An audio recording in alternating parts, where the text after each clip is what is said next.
మేడ్చల్ నియోజకవర్గం ఎల్లంపేట మున్సిపాలిటీ పరిధిలో BRS party ఎన్నికల ప్రచారం హోరెత్తింది. మాజీ మంత్రి మేడ్చల్ ఎమ్మెల్యే చామకూర మల్లారెడ్డి మంగళవారం మైసిరెడ్డిపల్లి, డబీల్పూర్ గ్రామాల్లో విస్తృతంగా పర్యటించి పార్టీ అభ్యర్థుల విజయార్థం భారీ రోడ్ షో నిర్వహించారు. రోడ్ షోలో పాల్గొన్న మల్లారెడ్డికి ప్రజలు బ్రహ్మరథం పట్టారు. ఈ సందర్భంగా ఆయన మాట్లాడుతూ మున్సిపాలిటీల అభివృద్ధి కేవలం బీఆర్ఎస్ పార్టీతోనే సాధ్యమని, కారు గుర్తుపై ఓటు వేసి పార్టీ అభ్యర్థులను భారీ మెజార్టీతో గెలిపించాలని కోరారు. గ్రామాల్లో ఏర్పాటు చేసిన కార్నర్ మీటింగ్స్లో ఆయన పాల్గొని గత ప్రభుత్వ హయాంలో చేసిన అభివృద్ధి పనులను వివరించారు. స్థానిక సమస్యల పరిష్కారానికి బీఆర్ఎస్ అభ్యర్థులను గెలిపించుకోవాల్సిన ఆవశ్యకతను ప్రజలకు వివరించారు.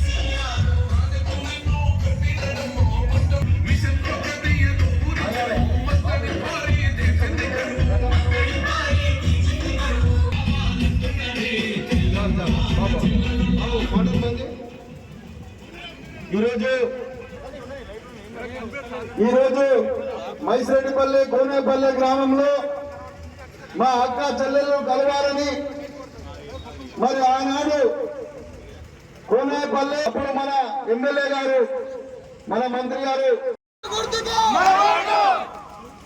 ఇక్కడికి వచ్చేసిన మన ఎమ్మెల్యే సార్ గారికి, అలాగే నాయకులకి, మైసిరెడ్డిపల్లి ప్రజలకి, కోనేపల్లి ప్రజలకి, మీడియా మిత్రులకి అందరికీ నా నమస్కారాలు. నేను మన గ్రామాభివృద్ధికి తోడ్పడతానని మాట ఇస్తున్నాను. అందరి ముందు తప్పకుండా మీరు కూడా అందరూ సహకరించి నాకు ఓటేయాల్సిందిగా కోరుతున్నాను. చేయాలని మరి మన ఎమ్మెల్యే గారు అప్పుడు కేసీఆర్ గారితో మాట్లాడి ఇవన్నీ కూడా పాండన్న గాని, ఇక్కడ ఉన్న సర్పంచులు గాని, మరి పెద్దలందరూ కూడా కలిసి సార్ గవర్నమెంట్ మనకు లేదు, 2 ఏళ్ళు అయింది, వాళ్ళు నీళ్ళు ఇస్తలేరు, కరెంట్ ఇస్తలేరు, ఇంకా ఏమి ఇయ్యరు, మన ఊరుకు రారు. పెద్ద పెద్ద కార్లు వేసుకొని, 100 కార్లు వేసుకొని మొన్న రాత్రి వచ్చి దప్ప ఇనాగ్రేషన్ చేసుకో, మొన్న మీటింగ్ పోయి వాళ్ళు వచ్చిన కార్లో వాళ్ళే ఎక్కిపోయారు, వాళ్ళే దిగిరు, వాళ్ళు మాట్లాడుకుని వాళ్ళు చాలా ఖుషి అయిపోయినట్ట. నాకు ధైర్యం వచ్చింది, విశ్వాసం వచ్చింది, మీ మీద నమ్మకం వచ్చిందన్న, మీ మీద అట్లా ఉండాలి, ప్రజలంటే అట్లా ఉండాలి. అది చేస్తాను.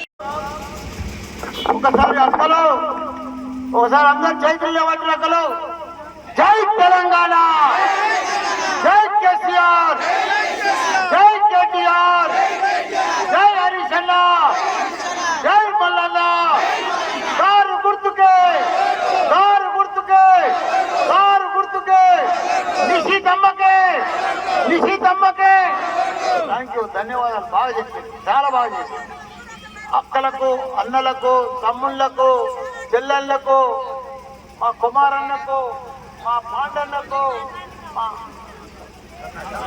కరుణాకరన్నకు, మిగతా స్థానిక పెద్దలకు, శేఖరన్నకు, మా పత్రికా మిత్రులకు, మా చెల్లెళ్లకు, ప్రతి ఒక్కరికి కూడా పేరు పేరున నా నమస్కారం.